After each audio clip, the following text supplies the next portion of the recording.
በስመ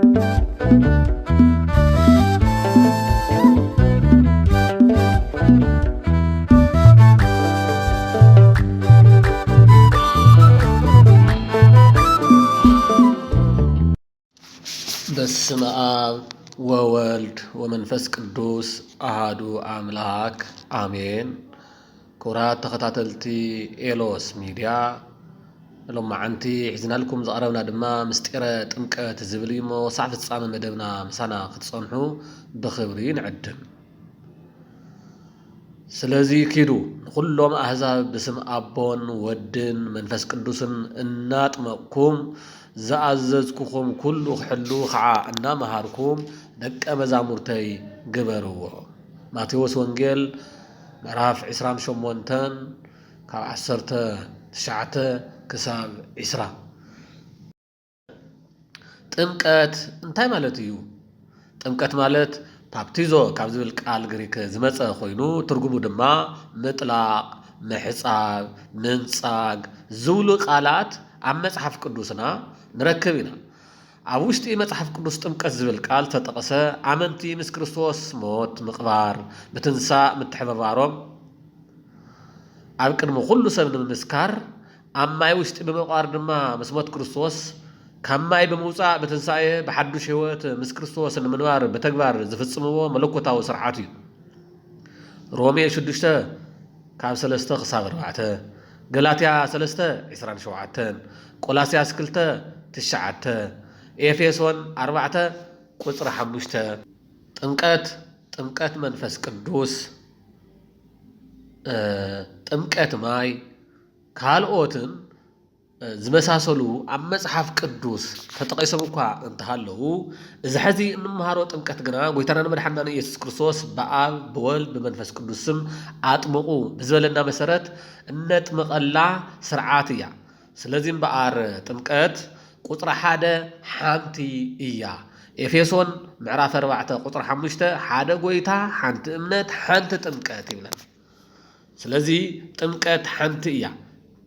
ክልተ ጥምቀት ኣይተቐመጠን ኣብ መጽሓፍ ቅዱስ፣ ሓንቲ ጥምቀት ተባሂላ እያ ተቐሚጣ ዘላ። ስለዚ እንጥመቓ ጥምቀት ስርዓት ማለት እዩ፣ ወይ ድማ ጥምቀት ማይ ሓንቲ ግዜ እያ። ሳውን ብኣብ ብወልድ ብመንፈስ ቅዱስ ስም እያ። ካልኣይ ምልክት ኪዳን እዩ። ቆላስያስ 2 ቁጽሪ 11 ክሳብ 12 ለሎ ቃል ንስኻትኩም ድማ ብግዝረት ክርስቶስ ነቲ ናይ ሥጋ ሰውነትኩም ቀጢጥኩም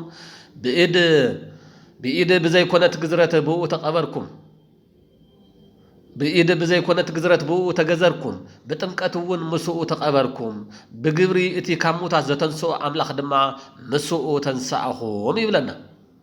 ክብሪ ንኡ ይኹን። ስለዚ ግዝረት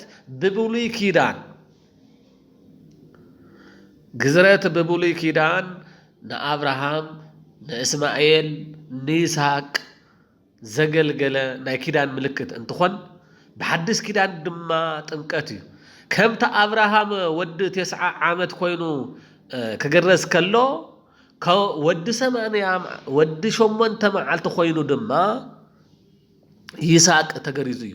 ክልቲኦም እዚ ኪዳን ምልክት ከም ዝኾኖም ልክዕ ጥምቀት ድማ ብህፃንነትና እንጥመቓ ጥምቀት ድማ ምልክት ኪዳን እያ። እዛ ምልክት እዚኣ ምስ ዓበና ድሓር ብእምነት እንገልፃ እያ፣ ብእምነት እንነብረላ እያ። ስለዚ ጥምቀት ምልክት ኪዳን እዩ። ሳልሳይ ደጋዊ ምስክርነት እዩ። ወይስ ብክርስቶስ እተጠመቕና ዘበልና ኩላትና ብሞቱ ከም እተጠመቕና ዶ ኣይትፈልጡን ኢኹም? ሮሜ 6 ቁጽሪ 3። ስለዚ ደጋዊ ናይ ምስክርነት እዩ። ናይ ውሽጢ ምስክርነት ካብ ልቢ ኣሚንና ከም እንገልጾ ብደገ ድማ ንዙሪኡና ኩሎም ምስ ክርስቶስ ሞይተ ምስ ክርስቶስ ድማ ተስኤ ኢልና እንገልጸሉ ደጋዊ ምልክታ እዩ ጥምቀት እዩ። ራብዓይ ጥምቀት ሕብረት እዩ። እምበኣርሲ ከምቲ ክርስቶስ ብክብሪ ኣቦኡ ካብ ምውታት ዝተንስአ ከምኡ ከዓ ንሕና ብሓዳስ ህይወት ምእንቲ ክንመላለስ ናብ ሞት ብጥምቀት ምስኡ ተቐበርና። موتنا نموتو مسيلو حوراتو انت خناس كوم خعابة سايقو كنحاورو إنا أيولنا رومي شدوشتا كابر وعته خصاب حموشتا سلازي تمكات بقار حبرت مس كريستوس حبرت مس ناي كريستوس وجنات مس كريستيانات النجورو حبرت أيو كبرينا أملاخنا نجزي أبيهر يهون بحمشاي درجة تمكات تأزازي كمتي عبلع على زنبنا يوم ماتيوس وانجيل معراف عسران شمونتن كاب 19 خصاب عسرا سلازي كيدو كلهم أحزاب باسم أبون ودن منفس قدوسن ناتمكم زازتكم كله خحلو وخعا نامهاركم دك أموزامورتي قبروهم إنه أنا دما كسع مودات عالم كل معالتي مسخاتكم إيه ماتيوس وانجيل معراف عسران شمونتن كاب 19 كساب عسرا سلازي تمكت تأزازوني سلازي أبزيان تقدل بزول عمل كعا بحمشت نتقطع تستغلصا تمكت حنتيا تمكت ملكت كيدانيو تمكت دغاو مسكرنتيو تمكت حبرتيو تمكت تزازيو كبرينا أملاخنا نغزابيهر يخون سلازي غويتانا مدحنا ኢየሱስ ክርስቶስ ንሕና ሓዳሽ ህይወት ምንታን ክንመላለስ ናሞት سلازي مس غويتانان مدحانينان ኢየሱስ ክርስቶስ بحدش ህይወት ምንታን ክንመላለስ ናሞት بتمكت مسؤ تقبيرنا موتنا دما نموت مسيلو كنحبر مئنتان مسؤ زحبرنا خنكون مئنتان بتنسى خعا نمحبار مالتيو اندغنا دما خنااتو خلنا لاماي مس كريستوس موت اللهو كنوص خلنا دما مس كريستوس اتنسى اللهو إلنا ان اوجلو دغاو مسكرنت ملكت كيدان